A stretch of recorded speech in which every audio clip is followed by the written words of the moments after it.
입니다. 오늘 우리에게 주신 말씀은 로마서 13장 11절에서 14절까지의 말씀입니다. 하나님 말씀 함께 받도록 읽도록 하겠습니다. 또한 너희가 이 시기를 알거니와 자다가 깰 때가 벌써 되었으니 이는 이제 우리의 구원이 처음 믿을 때보다 가까웠습니다. 밤이 깊고 낮이 가까웠으니 그러므로 우리가 어둠의 일을 벗고 빛의 값을 입자. 낮에와 같이 단정히 행하고 방탕하거나 술 취하지 말며 흠랑하거나 호색하지 말며 다투거나 시기하지 말고 오직 주 예수 그리스도로 옷 입고 정력을 위하여 육신의 일을 도모하지 말라. 아멘. 11월의 세 가지 질문이란 제목으로 목사님 말씀 전하시겠습니다.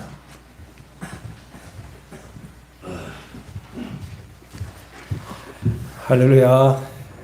따라합시다. 오늘도 좋은 날입니다. 우리 전호자 성도들과 인사합시다. 하늘 축복 받으세요. 전후자 오면 네 사람인데 너무 짧은 것 같습니다. 환절기에 감기 조심하시고 우리 김강수님 목이 칼칼한 것 같은데 오늘이 11월의 마지막 주일입니다. 찬란한 단풍도 빛을 잃어가고 있는 시기입니다. 바람도 제법 쌀쌀하고 차가운 것 같아요. 저도 개인적으로 청년의 때에는 가을이 아름답기만 했는데 언제부터인가 이 계절이 되면 좋으면서도 마음 시린 것 같습니다. 나뭇잎처럼 우수수 떨어져 나가는 시간의 소리는 쓸쓸하면서도 그립고 애틋한 여운을 남깁니다. 이제 곧 2024년의 마지막 달력을 넘겨야 할 때가 된 것 같습니다. 사랑하는 성도 여러분, 올해 어떻게 잘 사셨습니까?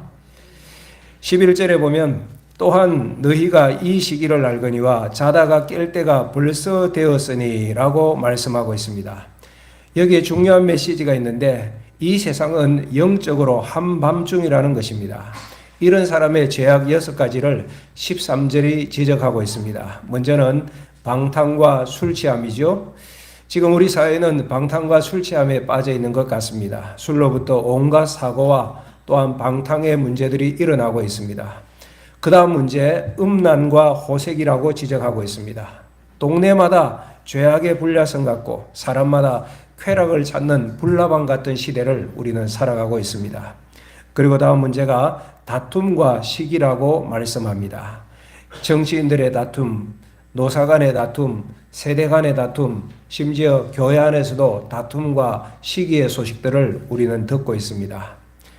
이런 죄악의 밤이 지금 깊어가고 있다는 것입니다. 그러나 밤이 깊을수록 여명의 빛이 밝아오지 않습니까? 그래서 11절 하반절에 이제 우리 구원이 처음 믿었을 때보다 가까웠음이라 하고 바울이 말씀하고 있습니다. 여기서 말하는 구원은 처음 예수 믿을 때가 아니라 주님 재림의 날 얻을 구원을 말씀하고 있는 것입니다. 그날은 세상 종말의 날이겠죠. 믿는 자에게는 완전한 구원의 날이요 믿지 아니한 자들에게는 심판의 날이 될 것입니다. 그 날이 가까웠다고 말씀합니다. 그래서 바울이 깨어 있으라 라고 말씀합니다. 바울이 쓴 이 로마서의 수신자는 그 당시 예수 잘 믿는다고 소문났던 로마 교회 교인들입니다. 그들에게 바울이 지금은 자다가 깰 때가 되었다라고 말씀하니 로마교회 교인들뿐만 아니라 오늘 우리도 이 말씀으로 자신을 살펴야 합니다. 우리가 세상 사람들처럼 깊은 죄악의 밤에 빠지지는 않았을지라도 세상의 영향을 받아서 모호한 삶은 살 수는 있는 것이기 때문입니다. 그래서 예수님께서 제자들에게 이같이 경고하셨습니다. 누가복음 21장 34절 말씀입니다. 너희는 스스로 조심하라. 그렇지 아니하면 방탕함과 술 취함과 생활의 염려로 마음이 둔하여지고 뜻밖의 그날이 득과 같이 너희에게 임하리라. 주님께서 제자들에게 경고하신 말씀이에요. 사랑하는 여러분, 우리가 이 땅을 살아가면서 세상의 재미도 있습니다. 세상의 성공도 있습니다. 그러나 세상의 재미, 성공, 돈벌이에만 마음 빼앗기고 그래서 죄도 심심찮게 짓고 다툼과 시기로 산다면 대단히 위험합니다. 속히 깨어야 합니다. 한 해의 끝이 가까워왔고 주님의 날도 다가왔기 때문입니다. 11월 마지막 언덕을 지나면서 우리는 오늘 우리 자신에게 3가지 질문을 던져보면 좋겠어요. 그 첫 번째 질문은 얼마나 성실하게 살았는가 하는 것입니다. 사랑하는 여러분, 올 한 해 하루하루 최선을 다해 사셨습니까? 인생이 우리 생각보다 짧습니다. 욥기 14장 1절에서 2절 말씀입니다. 여인에게서 태어난 사람은 생애가 짧고 걱정이 가득하며 그는 꽃과 같이 자라나서 시들며 그림자같이 지나가며 머물지 아니하거늘. 욥기의 말씀은 인생을 세 마디로 요약하고 있는데 짧다, 빠르다, 괴롭다, 이 세 가지로 요약하고 있습니다. 어느 날 스위스의 한 노인이 자기 인생 80년을 돌아보면서 분석을 해보았다고 합니다. 그 글을 본 적이 있는데 이분이 80년 살아가면서 계산을 해보니 잠자는데 26년이요, 먹고 마시고 식사하는데 6년 걸렸고, 사람 기다리고 약속 지키는데 5년, 직장에서 일하는데 21년, 이 시간들을 제하고 실제로 이건 내 시간이야, 정말 가치 있고 보람되게 보냈다 말할 수 있는 시간은 80년 가운데 2년도 아니고 이틀도 아니고 46시간밖에 되지 않더라고 얘기했습니다. 물론 사람마다 차이는 있겠지요. 근데 이분은 그렇게 정리를 하셨대요. 사랑하는 여러분, 빠르고 짧은 인생이기에 우리가 하루하루 최선을 다해 살아야 합니다. 노노에는 사람의 연령과 삶을 이렇게 정리를 하고 있죠. 10대부터는 지학이라고 하여서 학문을 익히고 배우면서 살아야 된다. 20대는 약관이라고 하죠. 어른으로서 첫 발을 디디는 시기인데 인생의 목표를 세우는데 집중하라. 30대는 이립이라고 하였습니다. 자기 영역의 기초를 열심히 닦아 자기 분야에서 최고가 되려는 꿈을 세우는 시기. 40대 불호, 여기도 40대 많이 있으신데 불호, 사물의 이치를 터득하고 세상 일에 흔들리지 않아야 될 시기라고 이야기합니다. 이때는 특별히 자기 얼굴에 책임을 져야 될 시기라고 얘기해요. 50대 지천명, 하늘의 뜻을 아는 나이라는 것이죠. 그래서 전체를 보는 통찰력도 가지고 이제 모든 상황을 통합하고 조정할 수 있는 나이와 그런 경험과 실력을 갖춰야 될 시기이다. 60대를 이순이라고 하였습니다. 모든 면에서 원숙한 자리에 이른다는 말이죠. 이때는 자기뿐만 아니라 후배를 양성하고 다음 세대를 준비해야 될 시기라고 말합니다. 여러분, 논어에 나온 얘기입니다. 성경 이야기는 아니지만은 귀담아 드무에 들어야 될 지혜가 있는 것 같아요. 사랑하는 여러분, 여러분들은 나이에 걸맞는 삶을 살고 계십니까? 삶은 하나님께서 우리에게 주신 탈란트예요. 삶, 시간, 하나님께서 나에게 주신 탈란트, 은사라는 말씀입니다. 그러니까 시간을 낭비하는 것은 하나님 앞에서 불충성의 죄라고도 할 수 있습니다. 금년을 돌아봅시다. 혹여 내가 잘못된 일에 시간과 재능을 낭비하지는 않았는가? 조금 전에 한 노인이 자기 인생 80년을 살펴보았다고 했죠. 근데 그때 생각할 때와 오늘의 시기는 좀 다른 점들이 있는 것 같아요. 오늘 시기에는 그때 없었던 일이 있는 것 같습니다. 지난주에도 말씀드렸지만 지금 우리 손에는 다 휴대폰이라는 게 쥐어져 있습니다. 이것 가지고 검색하고 사용하는 시간이 상당한 것 같은데, 예를 들어서 우리가 컴퓨터나 휴대폰으로 하루에 검색하고 또 오락만이 하잖아요. 하루에 1시간 한다고 계산하면 80년이면 3년 반입니다. 제가 계산해 봤어요. 하루에 2시간 하면 80인생 중에서 7년을 보낸 것입니다. 인생 10분의 1을 검색하고 오락하는 데 보내는 거예요. 우리 주부들 TV 많이 보시고 연속곡 사랑하시는데 하루에 3시간 연속곡 본다 하면 80년 인생 가운데 10년을 그렇게 보내는 것입니다. 사랑하는 여러분, 성실하게 사셨습니까? 하나님께서 나에게 주신 삶인데 만일 그렇지 않았다면 오늘 말씀 가운데 반성하고 또 기도 가운데 회개하고 다시는 이와 같은 불충성의 삶을 살지 않겠노라고 결단하는 우리 신평교회 모든 성도들 되시기를 주의 이름으로 축복합니다. 두 번째 질문은 얼마나 감사하며 살았는가 하는 것입니다. 여러분, 우리는 감사할 일들이 무진장 많습니다. 그런데 감사할 일들을 무심코 넘길 때도 많은 것 같아요. 감사할 수 있음에도 불구하고 불평할 때도 있습니다. 사랑하는 여러분, 감사는 크고 화려한 것만 하는 것이 아니라 작고 평범한 것에도 감사할 줄 알아야 합니다. 지난 10월에 추수감사주의를 지나면서 여러분들이 추수감사헌금 봉투 뒷면에 감사의 제목을 낱낱이 기록했잖아요. 거기 보면 삶 가운데 특별한 은혜를 감사한 분도 있고 많은 분들이 일상에 있는 소소한 감사를 하나님께 드리셨어요. 그 내용 가운데 이런 내용이 있습니다. 길을 잃고 돌아다니던 저를 교회의 품으로 보내주셔서 감사합니다. 차갑게 굳어있던 마음에 사랑의 온기를 넣어주심에 감사합니다. 또 다른 분은 이렇게 감사하셨더라고요. 세월이 더할수록 예배의 소중함을 알게 하심에 감사합니다. 말씀 속의 진리를 조금 더 이해할 수 있게 하심에 감사합니다. 또 어떤 분은 가족이 있는 것에 감사합니다. 또 어떤 분은 내가 크게 아프지 않은 것에 감사합니다. 여러분, 여기에 제가 잠깐 읽어드린 내용들 사실 정도의 차이 내지는 다 우리에게 있는 일 아닙니까?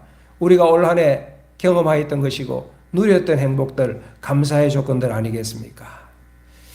언젠가 제가 우리 성도에게 기도 요청서를 받았는데 그 내용이 본인이 변비가 너무 심해서 어떤 때는 화장실에서 2시간을 씨름해야 될 때가 있더라고요. 너무 고통스러워서 기도해 주세요. 그런 내용이었어요. 이런 거 생각하면 우리에게 감사할 일이 여러분 얼마나 많습니까? 하루에 3끼 밥을 먹고 일할 직장이 있고 일을 마친 다음에는 돌아올 따뜻한 가정이 있고 그날도 건강하게 잠자리에 들 수 있다면 감사할 일이죠. 하나님의 은혜지요. 그런데 많은 분들이 이것을 당연하게 생각하고 감사하지 않습니다. 아침에 일어날 때 감사로 시작하지 아니하고 하루를 마칠 때도 이와 같이 풍성한 감사의 조건이 있음에도 감사하지 않고 잠자리에 들 때가 많이 있지 않습니까? 어떤 분은 조금 전에 말씀드렸잖아요. 화장실에서 영을 끙끙 써서 성공하면 주여 감사합니다 이러는데 어떤 분은 늘 속 시원하게 풀면서도 화장실 휴지가 짧다고 물이 찹다고 불평하지 않습니까? 여러분, 오늘 당연하다고 생각한 것들을 감사하면 우리의 삶이 바뀔 것입니다.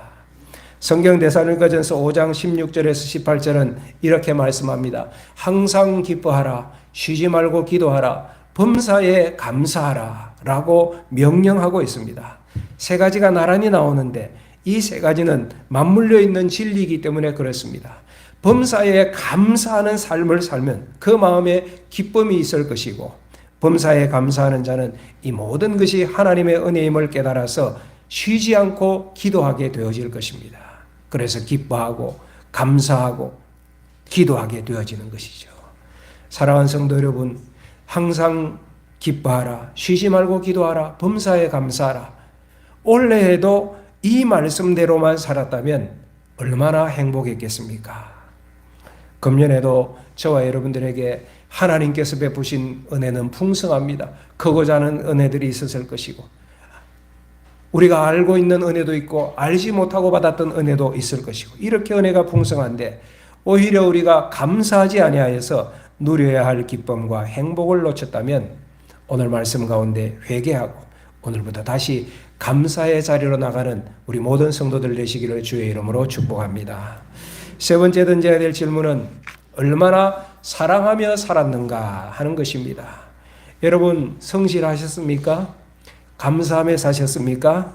여기까지만 하면 반동가리입니다. 성실하고 감사해도 자기만을 위해서 살았다면 안타까운 인생이 아닐 수 없는 것입니다. 오늘 본문 12절에 보면 밤이 깊고 낮이 가까웠으니 14절로 가면 그러므로 오직 주 예수 그리스도로 옷 입고 무엇으로 옷 입으라? 주 예수 그리스도로. 이 어둠의 죄악의 밤이 깊어가 곧 주님의 날 영광의 날이 밝아오고 있으니까 우리가 어떻게 준비할까? 예수 그리스도로 옷 입으라고 말씀하거든요.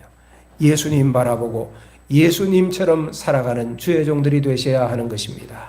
예수님은 오직 하나님 사랑하고 사람을 사랑하셨습니다. 예수님을 사랑하는 예수 제자된 우리가 마땅히 따라야 될 모범이지요. 사랑하는 성도 여러분, 올해 어떻게 예배 잘 드리셨습니까? 예배 늘 충만하셨습니까? 왜? 하나님께 드리는 최고의 사랑의 행위가 예배거든요. 우리가 하나님 앞에 드릴 수 있는 최고의 예물이, 최고의 인생이 예배거든요. 예배로 하나님께 영광 돌리고 예배를 통하여 우리가 영적인 은혜를 누리고 영적인 힘을 얻어서 이웃에게 복음 전하고 사랑하며 살아갈 수 있거든요. 그래서 주 예수로 옷 입은 사람은 반드시 예배를 소중히 여깁니다. 예배에 문제가 있다면 회개하고 예배 자리로 돌아오십시오. 또한 예배 자리에 나온 것만으로 자족하지 말고 온 마음과 정성 다하여 하나님께 예배드리십시오. 그래야지 하나님이 기뻐하시고 내 영혼이 살고 이웃 사랑도 실천할 수 있습니다. 용어들 가운데 테레사 효과라는 용어가 있습니다. 인도의 빈민촌에서 일생을 사랑과 섬김의 삶을 사셨던 테레사 수녀가 죽은 이후에 생겨난 신조어지요. 미국의 하버드 의대에서 연구를 했대요. 테레사처럼 남을 위해 헌신적으로 봉사하며 사는 사람을 보거나 그런 사람을 생각하면 기분이 좋아지고 착해지려는 마음이 몸에 영향을 준다는 것입니다. 신체 면역 물질인 IgA가 많이 분비되어 건강해지더라는 것입니다. 아마 마음이 건강하고 그래서 몸도 건강하다 뭐 그런 연구 결과 같아요. 이게 테레사 효과라고. 사랑하는 여러분, 우리가 그렇게 살아야죠. 우리가 이렇게 살아야 될 것 아닙니까? 근데 사실 테레사 효과가 아니라 예수 효과입니다. 이분도 예수님 본받아서 예수님 사랑하여서 이렇게 산 것이지 원조는 예수님이에요. 예수님. 이분뿐만 아니라 오늘 우리 주변에도 예수님을 본받아 사시는 분들이 많이 있습니다. 이번 10월 달에 우리 교단 선교사님들 가운데 여러분이 하나님의 부름을 받으셨어요. 비슷한 시기에 여러분들이 소천하셨더라고요. 그 가운데 유환준 선교사님 계십니다. 이분은 우리 고신교단 1호 선교사예요. 1974년에 대만 선교사로 파송되어서 평생을 그 사역을 위하여 헌신하셨다가 94세의 일기로 하나님의 부르심을 받았어요.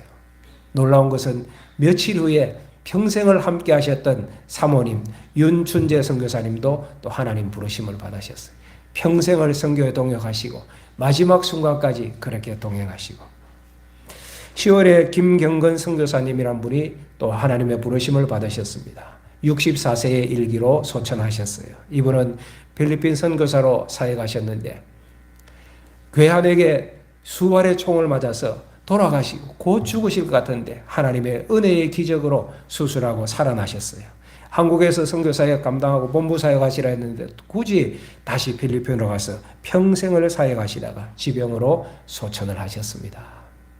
이런 분들이 우리 주변에 많이 계세요. 많이 계세요. 그러니까 알려지지 않아서 그런 것이지 테레사 수녀 못지않는 섬김의 삶을 사시는 분들이 우리 교회 안에도 우리 주변에도 있습니다.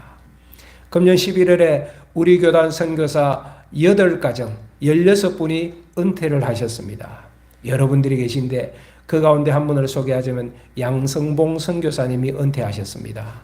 이분은 의사세요. 외과 의사로 의료 선교사이신데 네팔에서 평생 선교하셨던 분이십니다.